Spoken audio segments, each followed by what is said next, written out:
우리 사람들은 반응하는 존재들입니다. 무엇인가 자극이 들어오면 우리 몸은 자연스럽게 반응을 하게 됩니다. 의식을 잃어도 눈에 빛을 비치면 그 눈동자가 반응하는 것처럼, 그리고 통증을 느끼면 아파서 재빠르게 반응하는 것처럼 말입니다.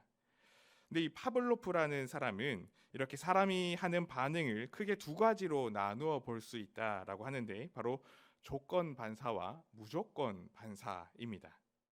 이 조건 반사라는 것은 경험과 학습을 통해서 일어나는 반사를 말합니다. 이것을 파블로프가 개를 대상으로 한 유명한 실험을 통해서 보여주었는데, 파블로프가 연구를 하다가 우연히 개가 먹이를 먹지 않고도 침을 흘린다는 그 사실을 발견하고 이 조건 반사 실험을 합니다. 이 개에게 강아지에게 종소리를 들려주고 난 다음에 먹이를 주는 그 상황을 반복적으로 학습을 시켰더니 이 강아지는 점점 종소리 뒤에 반드시 먹이가 나온다라는 그 사실을 학습하게 되었고, 그래서 종소리만 들려도 이제는 먹이를 생각해서 침을 흘리는 그런 현상을 관찰하게 되었던 것입니다. 이렇게 학습된 상황으로 반응하는 이것을 조건 반사라고 합니다. 그런데 이와는 다르게 무조건 반사가 있습니다. 이것은 학습을 통해서 이루어지는 것이 아니라 우리의 뇌를 거치지 않고 바로 반응하게 되는 현상입니다. 이물질이 눈에 가까이 접근하게 되면 우리가 의식하지 않아도 우리 몸은 눈을 보호하기 위해서 재빠르게 자연스럽게 눈을 깜빡입니다. 그리고 아까 말씀드린 것처럼 의식이 없어도 눈에 빛을 비추면 동공이 커지거나 작아지는 그런 현상이 일어나게 되는 것이 바로 이런 겁니다. 그리고 또 우리가 아마 어렸을 때 한 번씩 해보았을 법한 무릎 반사라는 것도 마찬가지입니다. 사람의 이 무릎뼈 아래에 작은 고무망치로 탁 치면은 무릎이 자연스럽게 앞으로 이렇게 튀어나가 올라오게 됩니다. 지금 해보셔도 똑같이 다 반응할 겁니다. 만약에 반응하지 않으면 병원에 한번 네, 가보셔야 되지 않을까 싶습니다. 왜 이런 현상들이 일어나게 될까요? 사람에게 이런 반응, 이런 반사가 일어나는 그 이유는 우리가 살아있기 때문에 그렇습니다. 죽은 이에게는 이 조건 반사는 당연히 나타나지 않고, 뇌를 거치지 않는 그 무조건적 반사도 당연히 나타나지 않습니다. 살아있으면, 사람이 살아있다면 그 인간은 반응하고 이렇게 반사할 수밖에 없는 그런 존재들이라는 것입니다. 그리고 이것은 우리 모두가 이 하나님 앞에서도 마찬가지일 것입니다. 우리가 하나님 앞에 살아있다면 하나님께서 주시는 그 자극에 우리는 반응하고 또 반사될 수밖에 없습니다. 우리가 기도와 말씀으로 훈련되어서 하나님의 크심의 조건 반사를 하게 될 수도 있고, 또 하나님의 놀라우신 그 크신 은혜를 마주하였을 때에 무조건적으로 반응하며 하나님께 엎드리는 그런 일이 우리 가운데 생길 수도 있습니다. 우리의 하나님 앞에서의 이런 많은 반응들의 그 이유는 바로 우리가 하나님 앞에 살아있기 때문에 있을 수 있는 것입니다.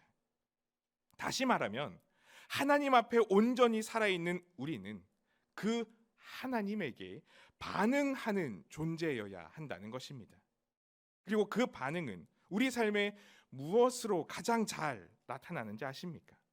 바로 감사와 찬양입니다. 하나님의 크신 은혜를 마주하면 우리는 우리에게 베풀어 주신 그 은혜에 감사함으로 반응하게 됩니다.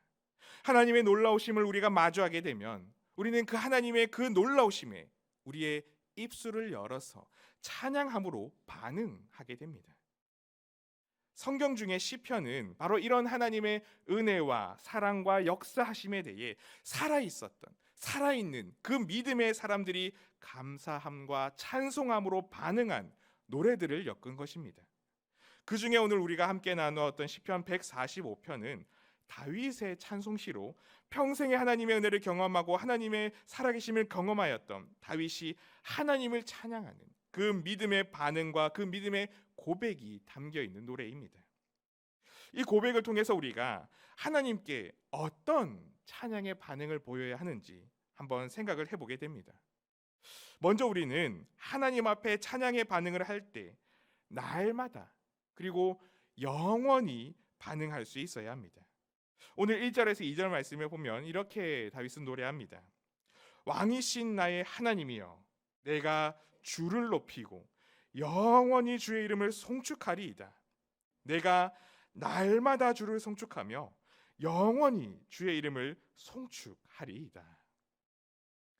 우리의 믿음의 반응은 영원히, 그리고 날마다, 항상이어야 합니다. 내 기분과 내 상황에 따라서 하나님을 찬양하는 그 반응이 멈추거나 변화되어서는 안 됩니다. 내가 행복할 때에는 하나님을 찬양하지만 내가 불행할 때에는 하나님을 원망하는 그것은, 날마다 하나님을 송축하며 영원히 하나님을 찬양하는 그런 모습은 결코 아닐 것입니다. 우리가 하나님을 송축하며 하나님을 찬양하는 것은 하나님이 우리에게 한결같은 사랑을 부어주신 것과 같이 우리 또한 한결같아야 합니다. 하나님은 우리가 하나님 앞에 온전할 때에나, 하나님 앞에 실수하고 넘어질 때에나 변함없이 한결같이 우리 모두를 사랑하십니다. 어떤 날은 사랑하시고 어떤 날은 덜 사랑하시는 것이 아니라 날마다, 그리고 영원히 우리를 사랑하십니다. 그 사랑을 받고 있는 우리도 이 하나님을 날마다 그리고 영원히 찬양함으로 하나님 앞에 온전히 반응을 하는 그런 믿음의 사람들이 되어야 할 것입니다. 그리고 우리는 하나님께서 우리 인생 가운데 행하신 그 위대하심으로 인하여, 은혜 베푸심으로 인하여 찬양하며 반응할 수 있어야 합니다. 본문 4절과 6절과 8절의 말씀을 보면 이렇게 노래했습니다. 대대로 주께서 행하시는 일을 크게 찬양하며 주의 능한 일을 선포하리로다. 사람들은 주의 두려운 일의 권능을 말할 것이요, 나도 주의 위대하심을 선포하리이다. 여호와는 은혜로우시며 긍휼이 많으시며 노하기를 더디하시며 인자하심이 크시도다. 하나님께서는 사랑하는 자녀되는 우리에게 늘 크신 일을 행하시는 분이십니다. 놀라운 일을 행하시며 위대한 일을 행하시며 은혜와 긍휼과 사랑과 인자하심으로 우리를 한결같이 지키시며 붙드시는 분이십니다. 우리 삶을, 그렇기 때문에 우리 삶을 돌아보면 참으로 기쁨의 찬양으로 반응할 일들이 너무나 많습니다. 모든 것을 행하신 하나님께서 긍휼의 은혜를 베푸시고 사랑의 풍성함을 더하신 일이 얼마나 크고 얼마나 넓고 얼마나 깊은지 모릅니다. 그 사실을 분명히 깨달아 아는 우리는 이렇게 그 주의 이름을 송축하는 찬양으로 반응하며 하나님을 높일 수 있어야 하는 것입니다. 사랑하는 우리 모든 염소연의 가족들은 이렇게 하나님 앞에서 늘 찬양의 반응, 하나님 앞에서 늘 감사의 반응, 사랑의 반응을 무조건적으로 할 수 있는 믿음의 백성들이 다 될 수 있기를 축복합니다. 특별히 오늘 심화중창단이 그 헌신의 마음을 드리며 하나님께 그 깊은 찬양으로 반응하며 하나님을 높이는 은혜 시간을 우리는 함께 이제 가지게 됩니다. 그 찬양을 함께 할 때에 우리 모두도 이 찬양의 고백을 귀로만 듣는 것이 아니라 함께 감사하며 함께 하나님 앞에 믿음으로 아멘으로 반응하며 그 하나님의 이름을 송축할 수 있는, 하나님의 이름을 높일 수 있는 귀하고 복된 이 시간들이 될 수 있으시기를 간절히 소망하고 축복합니다. 함께 기도하겠습니다.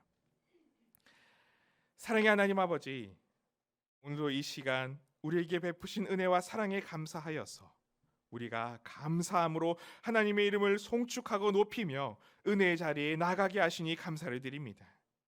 우리 평생의 삶이 날마다 하나님을 찬양하는 그 믿음의 반응으로 가득 찰 수 있게 하여 주시고, 특별히 오늘 심화중창단이 찬양으로 하나님께 영광 돌릴 때에 모두가 할렐루야로, 모두가 아멘으로 하나님께 영광 돌릴 수 있는 귀하고 복된 시간 될 수 있게 하여 주시옵소서.